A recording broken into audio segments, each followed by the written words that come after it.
Assalamualaikum warahmatullahi wabarakatuh. Perkenalkan, nama saya Diki Wahyuda, NIM 210221047, Prodi Ilmu Pemerintahan. Pada kesempatan kali ini saya akan mempresentasikan hasil kerja tugas saya terkait dengan tugas UTS AIK. Jadi ya, langsung saja pada pertanyaannya. Beberapa ilmuwan Islam yang berpengaruh di bidang ilmu pengetahuan, seni, sains, dan iptek.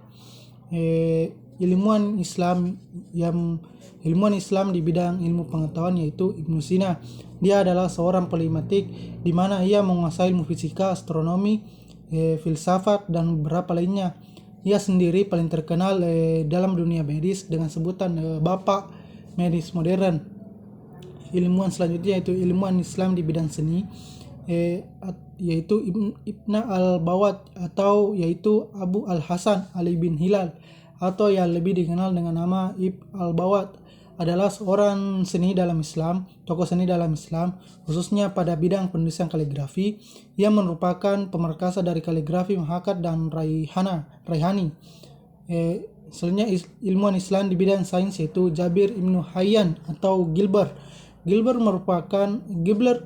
ini melakukan eksperimen mengenai kualitas zat yang berhubungan dengan reaksi kimia yang terjadi. Dari keberhasilan praktikum tersebut, ia menemukan hukum perbandingan tetap terhadap reaksi kimia. Ilmuwan selanjutnya itu ilmuwan Islam di bidang iptek yaitu Abbas bin Firnas. Abbas bin Firnas ini merupakan orang pertama di dunia yang membuat konstruksi alat yang bisa terbang. Pada abad ke-9, Abbas bin Firnas ini menciptakan sebuah alat terbang bersayap menyerupai burung dan berhasil menerbangkannya di Cordoba, Spanyol. Pertanyaan selanjutnya, bagaimana perspektif Islam tentang iptek? Dalam pandangan Islam tentang iptek, digambarkan sebagai cara mengubah suatu sumber daya menjadi sumber daya lainnya yang lebih tinggi nilainya. Hal ini terdapat pada Quran surah Ar-Ra'd ayat 11, yaitu artinya sesungguhnya Allah tidak akan mengubah keadaan suatu kaum sehingga mereka mengubah keadaan yang ada pada diri mereka sendiri. Maka dari itu kita dapat tarik kesimpulan bahwa pandangan Islam terhadap iptek adalah iptek merupakan hal yang tidak bisa ditinggalkan oleh seseorang karena sangat pentingnya iptek. Hal ini tersebut sering disebut dalam Al-Quran dalam artian Islam sangat menganjurkan pengembangan iptek. Pertanyaan selanjutnya, apa yang dimaksud dengan ilmu agama dan budaya? Ilmu adalah usaha sadar untuk menyelidiki, menemukan, dan meningkatkan pemahaman manusia dari berbagai segi kenyataan dalam alam manusia. Agama adalah sesuatu yang berkaitan dengan kepercayaan setiap manusia dengan mempercayai bahwa Allah itu ada. Dan budaya dapat diartikan sebagai suatu cara hidup yang terdapat pada sekelompok manusia yang telah berkembang dan diturunkan dari generasi ke generasi dari suatu kelompok tersebut. Bagaimana hubungan antara ketiganya? Hubungan antara ketiganya adalah hubungan antara ilmu, agama, dan budaya sangat erat. Agama merupakan suatu kepercayaan turun-temurun dari nenek moyang. Dari agama akan muncul kebiasaan-kebiasaan baru atau kebudayaan masyarakat, misalkan dari cara memberikan rasa hormat kepada Sang Pencipta. Pandangan Islam terkait dengan budaya yang berkembang di tengah masyarakat saat ini, Islam memandang budaya, tradisi, atau adat yang ada di masyarakat sebagai hal yang memiliki kekuatan hukum.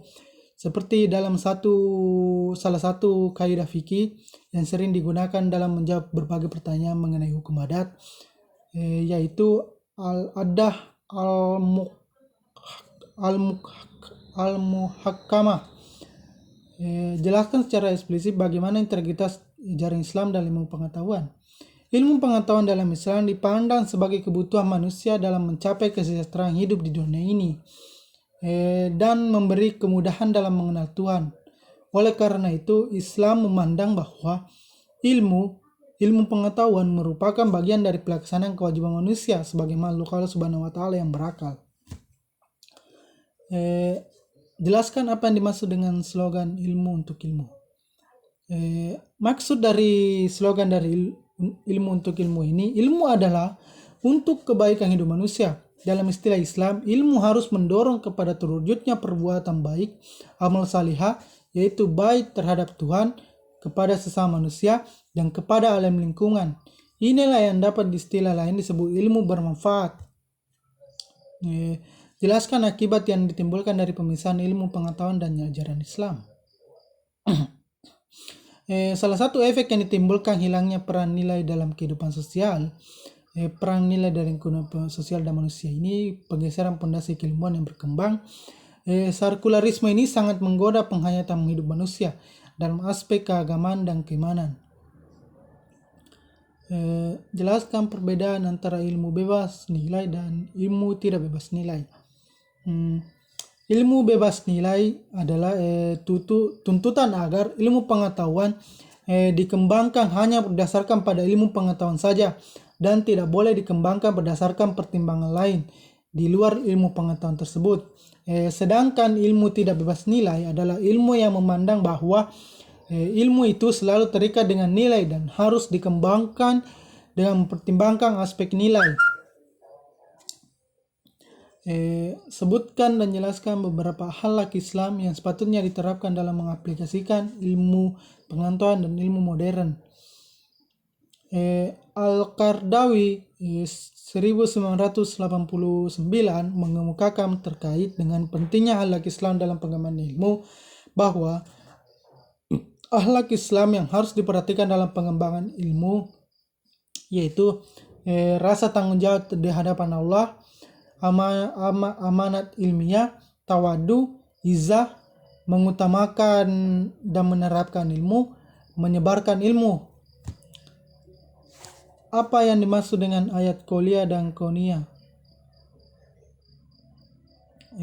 Mengutip buku Hujan Harus Disimpan oleh Joko Suyarto, jelaskan bahwa pengertian dari ayat qauliyah adalah ayat-ayat yang dapat dipelajari dalam Al-Quran, sedangkan ayat kauniyah adalah fenomena yang sering terjadi kita peristiwa, misalnya alam sosial dan sebagainya.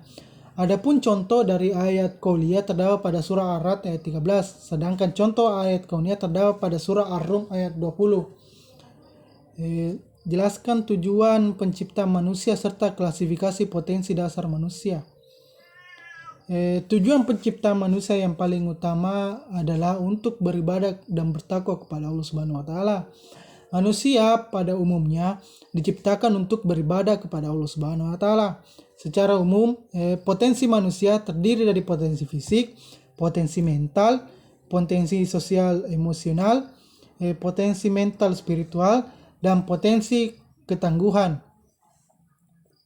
Mungkin hanya itu yang bisa saya sampaikan. Mohon maaf bila ada kekurangan. Saya akhiri dengan ucapan billahi fisabil haq mustabiqul khairat. Wassalamualaikum warahmatullahi wabarakatuh.